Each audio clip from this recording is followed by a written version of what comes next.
John Coburn. I'm here with Dr. Saul Geffen, who has been our Senior Medical Officer attached to the World Muay Thai Council in Australia for a number of years. Welcome, Dr. Geffen. Thanks, John.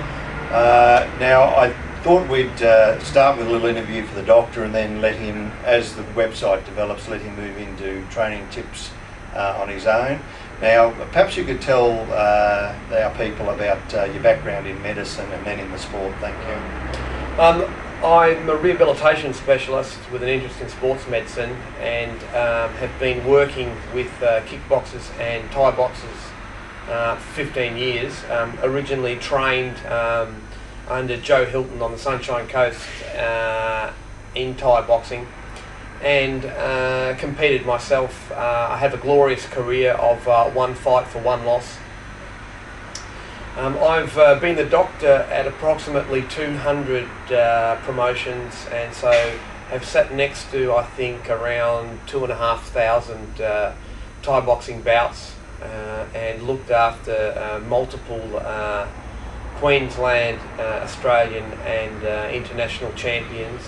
Have enjoyed my time very much in it, and made a lot of friends in the sport of Thai boxing. I should also add that Dr. Geffen's a very valuable member of our International Legal Commission and travels with us internationally, so I commend him for the very fine efforts he's made with our sport over time.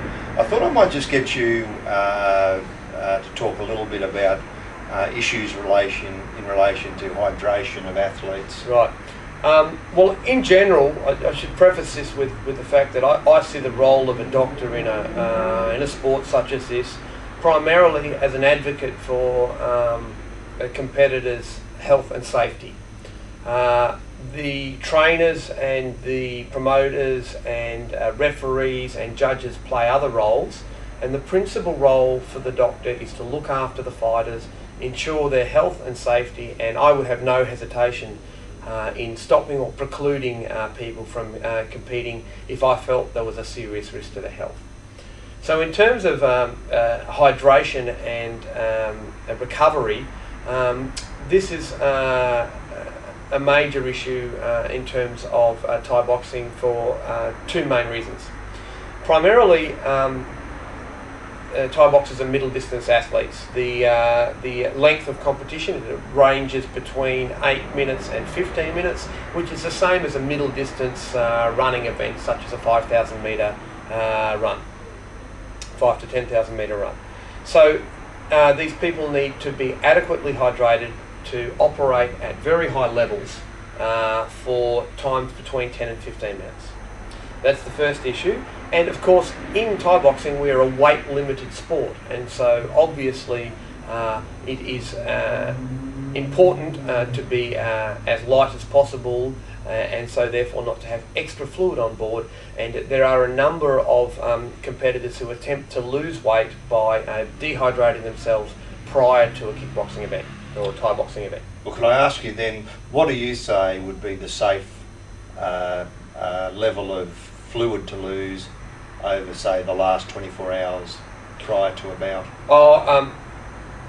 3 to 5% of body weight at an absolute maximum.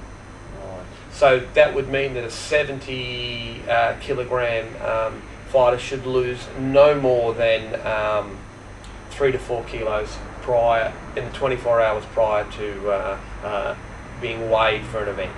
Now, I should say this is one of the issues the sport will probably move on coming up as we get more professional and highly paid athletes, that we don't ever want to risk an athlete's health by simply the athlete feeling compelled to make weight. If people are going to make weight, they make it properly, or otherwise they'll just have to suffer the various sanctions that might have to come by not being able to make weight as required.